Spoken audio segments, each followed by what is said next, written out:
وقوكم نارا.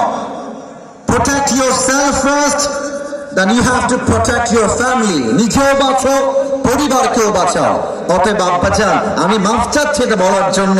ওরা চিৎকার দিয়ে ঠিক বলেছে, আমি আপনাকে ডিসরেসপেক্ট করি নাই, অসম্মান করি নাই। ওদের সাউন্ডই বলে দিচ্ছে ওদের বউ দরকার, আর কিছু লাগবে না, বউ দরকার। আল্লাহ আব্বাজানদেরকে বোঝার তৌফিক দান করুক, পরে সবাই আমিন। আপনারা আমার কথা রাগ করবেন না আব্বাজান, আমি ভালোবেসে বলছি।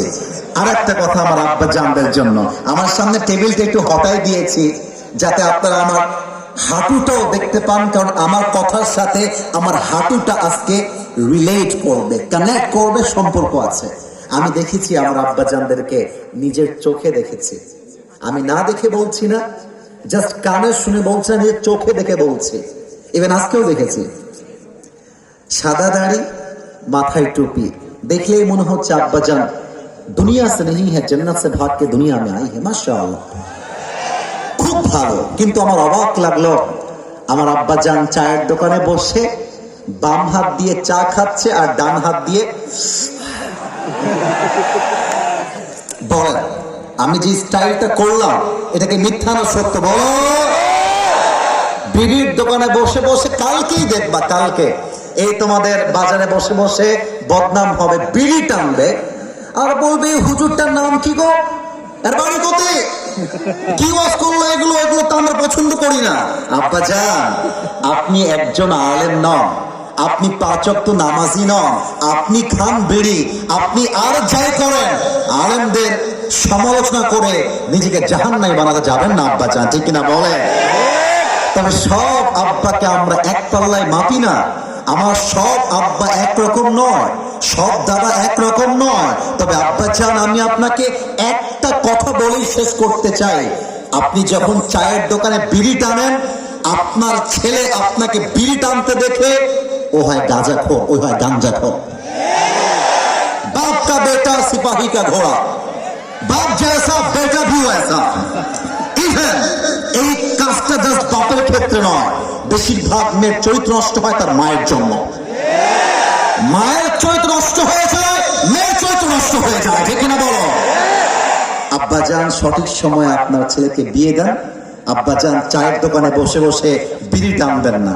আমি দোয়া করছি আব্বাজানদের জন্য, তোমরা দোয়া করবা যুবক ভাইরা, আল্লাহ আব্বাজানদেরকে সঠিক বুঝ দান করো, পরে সবাই আমিন।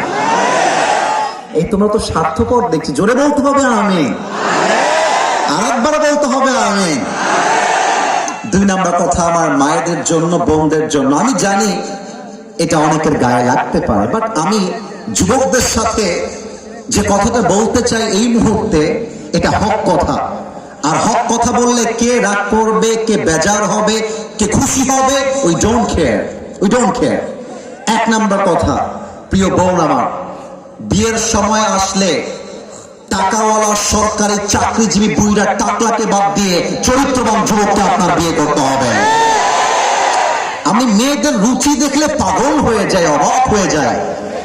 ওদের দিনদার পছন্দ হয় না, গাঞ্জাখোর বেশি পছন্দ হয়। বলো আমার প্রিয় বোন, আমাকে একটু দেখো তো তোমরা যুবক ভাইয়ের আব্বাজানরা, এইটা আমার মুখে কি না, আওয়াজটা তানোরের হয় না, এটার নাম কি? আমাকে পাম দিবেন না, সত্য বলবেন। আমি যে দাড়িটা দেখেছি, জুব্বা পরে আছি, ব্ল্যাক কালারের ব্লেজার পরে আছি, আমার যে দাড়িটা মুখে আছে, আমাকে দেখতে আনস্মার্ট লাগতেছে? এত আস্তে কেন আনস্মার্ট লাগতেছে? খ্যাত লাগতেছে? অসুন্দর লাগতেছে? মনে রাখবা, যেই মেয়ের দাড়িওয়ালা পছন্দ নয়, তার জন্য বিটিএস এর হিজড়া ছাড়া সেকেন্ড কোন অপশন আমাদের কাছে না। যেই মেয়ে দাড়ির জন্য বিয়ে করতে চায় না, সোজা কথা, সে আমার বাড়ির বউ হওয়ার যোগ্যতাই তো রাখে না। 1 নাম্বার, প্রিয় বোন আমার, প্রিয় বোন আমার, আপনি দিনদার ছেলেকে বিয়ে করবেন, নাম্বার 1। নাম্বার 2 বলে শেষ করতে চাই, তাফসীর করতে হবে তো, মনে আছে তো সবার? আচ্ছা আব্বাজান, আপনার মেয়েকে বুঝাই দিবেন, আম্মাজান আপনি আপনার মেয়েকে বুঝাই দিবেন যে বোরকা পরলেই দিনদার হওয়া যায় না। তুমি যাও রাজশাহী গিয়ে দেখো, যত মেয়ে তারকে প্রেম করে বেড়ায়, তার 80% মেয়ে বোরকা পরে প্রেম করে বেড়ায়। বলো 1 নাম্বার কথা, দিনদার দেখে বিয়ে করবেন। 2 নাম্বার, বোরকা পরলেই হবে না। বোরকা কেমন হতে হবে আমাকে একটু দেখতে হবে, আমাকে একটু দেখবেন। জাস্ট আমি ওয়াজটাকে প্র্যাকটিক্যালি বোঝাতে চাই। আপনি যে বোরকাটা পরছেন, এটাকে আবার খারাপ দিকে নিও না, আমি কিন্তু খারাপ দিকে উদ্দেশ্য করে বলছি না। আপনি যখন বোরকাটা পরছেন, এই ডান পাশের এইটা ঢিলা হতে হবে, ঠিক না? আগে বোঝেন, আগে বোঝেন। না না, ঠিক বলবেন, ঠিক আছে, সমস্যা নাই, বাট আগে কথাটা বোঝেন। আমি ঠিকের চাইতে কথাটা বোঝাতে চাই বেশি। আপনার বোরকার এই সাইডটা ঢিলা হবে, এই সাইডটা ঢিলা হবে, ঢুল্লা হবে। ঢুল্লা হলে কি হবে? আপনার দেহের যে প্রাইভেট পার্ট আছে, সবচেয়ে সেন্সিটিভ অংশ আছে, এটার সাইজ বোঝা যাবে না। আমি আবারও বলছি, আমার মাইন্ডে খারাপ কিছু নেই, আমি বোঝাতে চাই। একজন মেয়ে যখন টাইট ফিটিং বোরকা পরে, আমার মনে হয় এই মেয়েকে টাইট ফিটিং বোরকার চাইতে জিন্সের প্যান্ট আর টি শার্ট পরাই বেশি ভালো, তাই না? বলো। আপনি বোরকা পরে টাইট ফিটিং পরছেন, আপনার দেহের ভাঁজ বোঝা যায়, এটা বোঝা গেল উপরে ফিটফাট, ভেতরে সদরঘাট। দাল মে কুছ কালা তো জরুর হ্যায়।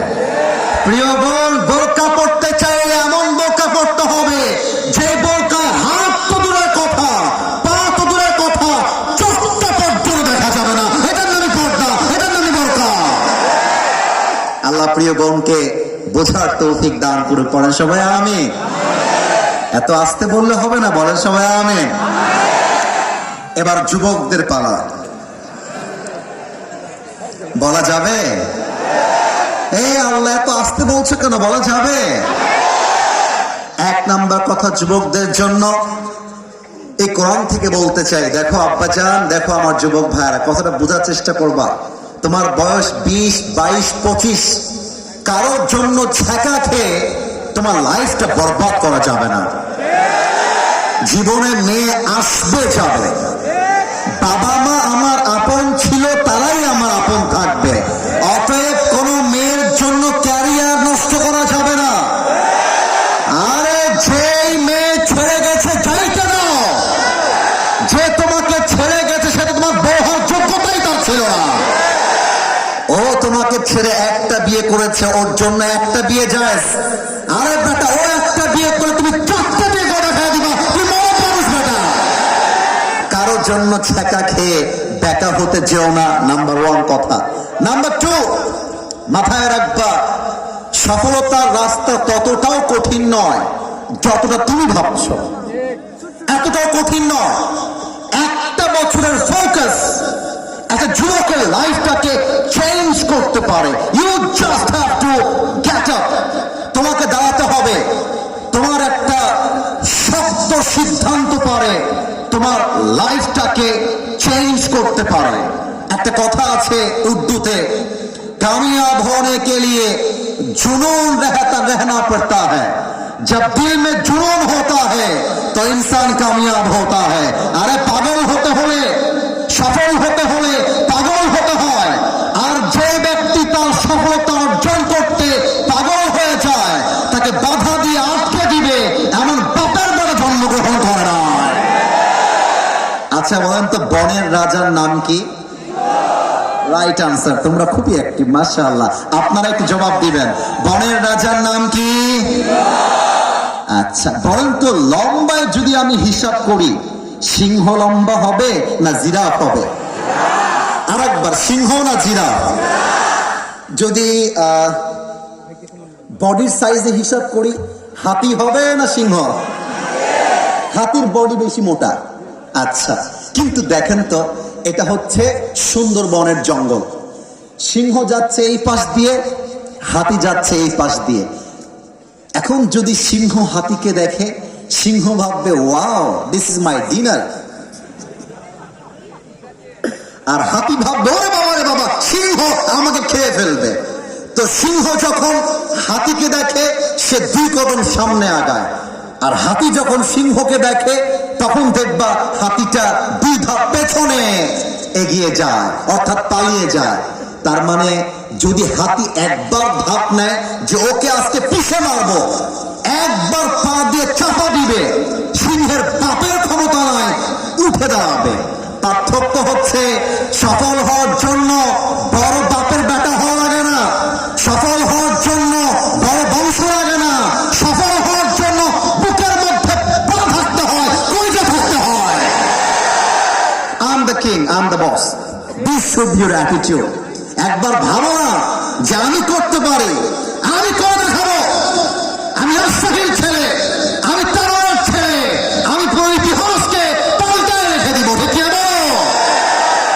ভয় পেও না, বুক চিরে দাঁড়িয়ে যাও, আল্লাহর ভরসায় সাহসটা বাড়াও, আল্লাহর নামে আগুন জ্বালাও, বুকে সত্যের পথে চলো, সাহস রাখো মুখে, ভয় পেলে চলবে না, রক্তে আগুন ধরাও, আল্লাহর সৈনিক তুমি, সেই পতাকা উড়াও। আর আল্লাহ যখন পাশে, কিসের এত ভয়? তাওয়াক্কুল করো, কাছে আসবে বিজয়। আধারে ভয় পেও না, আলো আছে আড়ালে, অন্ধকার পালিয়ে যাবে, তুমি উঠে দাঁড়ালে। ঠিক কিনা বলো? আল্লাহ যুবকদেরকে সফল হওয়ার তৌফিক দান করে, পড়ার সময় আমিন। আপনাকে ডাক্তার করেছেন নাকি আমার উপরে ভাই?